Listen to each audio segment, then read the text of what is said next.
there's a lot of those shows out there on how to fix and flip properties, and people in general just like to remodel their home, whether they're fixing it up to flip it or just to make it a little bit nicer.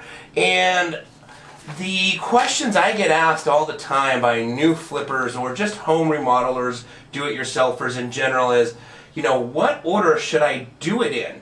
The paint, the windows, the kitchen counters, what's the best order to go through so that you're not messing up something that you've already done? And so I've got a list here that I put together, and we're going to go through the step-by-step of remodeling a home. Basically, what's best to do first. So we're going to do this as a fix and flip. So because that's what I do. I fix and flip houses, and so this is kind of a list here of the first things that I will do when I purchase a flip property and getting ready to go in there to do some remodeling. Now, if you're not flipping a house and you're just going to remodel your own home, then a lot of this information applies and you can relate to it, but some of the steps will already be done because you already live in it and you already own it. So we're going to be going over that, and I think you guys are going to find it super interesting and valuable if it's something that you're looking to get started in. Real estate is booming right now, and properties are appreciating relatively quickly. I've seen newer investors buy houses that normally they could have made mistakes on, they did make mistakes on that could have cost them a significant amount of money. But because the real estate market is appreciating, if you hold a property 6, 8, 9 months, sometimes that can bail you out of some over-improvement mistakes that you may have made.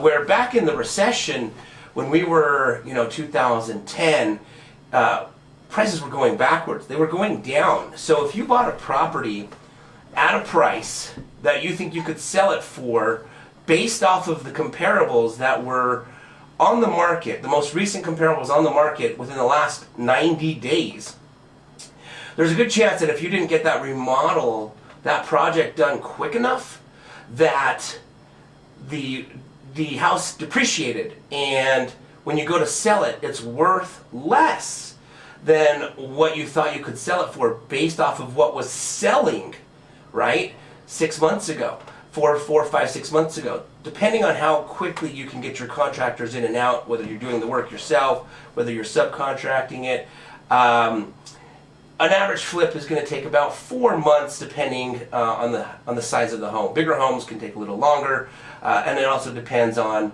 how much work you're going to do to the house. Whether you're going to do a full-blown remodel, gut everything, start from scratch, tear down walls, start with a brand new space, or you're going to just do a light remodel. You always hear just the good old paint and carpet, which does a lot. It definitely improves a lot of properties. Good old paint and carpet can change the appearance of a lot of homes. And so depending on what you're going to do to the home, your average flip in general can take about 4 months. A little longer, a little less, of course, just depending on what you do. So if you weren't efficient with orchestrating and organizing your remodeling steps, then in a downturn, you might not be fast enough to remodel the home to get it sold at the profit you were thinking of. And in some cases, you could even lose. Back in 2010 again, 9, 10, when prices were going backwards, they were depreciating. I mean, every quarter, houses were getting, less and less expensive. They were going down and down in price. You would know this. So when you bought a flip, you would say, okay, here's what homes are selling for today, right now. Last 90 days, pull the comps. This is what, if I sold this house that I'm about to buy, if I sold it today all remodeled, here's what I could sell it for. But because I'm about to buy it and I haven't bought it yet, I'm under contract, then I'm about 4 months out from making it look spectacular. With the properties going down, one of the things that we would do is we would look at the amount that the prices were going down every quarter and try and guesstimate how much they would be going down in the next 4 months when we would be expecting to have this remodeling done. So then we would take that number that was selling today and deduct approximately what we thought it would be worth in 4 months, because we knew prices were going down, and guesstimate what we would get for the property in that lower value, and then once we purchase the property, try and remodel it as quickly as possible to see if we could actually beat our guesstimated time and maybe come out with a little bit more profit than we thought.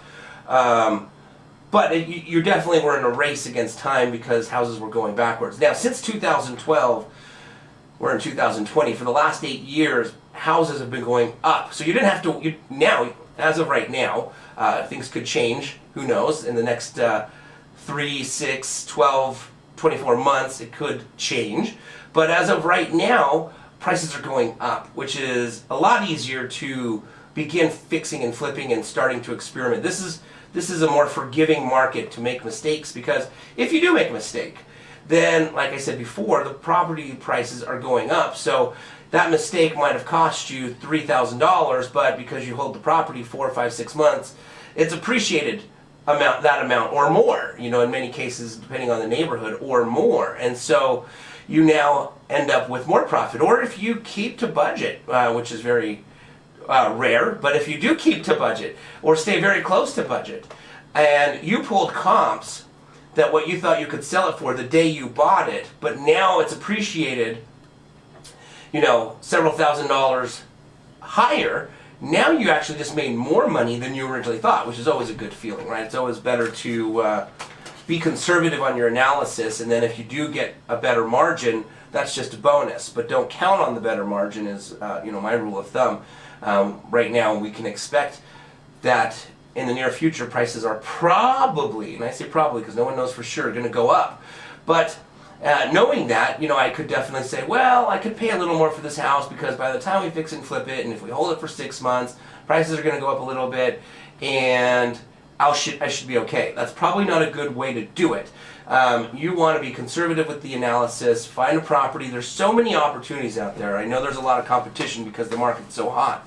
But there's also so many opportunities out there that if you can be patient and find the one that works, not the one that you have to kind of like make work. They say don't make a property work. Just if it works, it works. If it doesn't work, don't necessarily make it work if it means to compromise your potential profit, right? Like you're going to sacrifice a little profit because you think you can cut corners on the remodeling and spend less money, or you think the value of the real estate market's going to go up. That's a dangerous rule of thumb to play by. Find one that works now based off of your analysis now. Sometimes you have to be creative and make it work creatively, but you're not sacrificing your profit, right? So you're going to find something that works today, and then if the market still goes up, then that's great. That's just a bonus appreciation, bonus profit, and that's a better rule of thumb to live by, especially with anticipation from many that we're due for a correction, which typically means prices are going to plateau or maybe even go down. A lot of people are not speculating it's going to go down like it did in 2007, 8, 9, where it's just going to go plummeting. But people do anticipate a correction.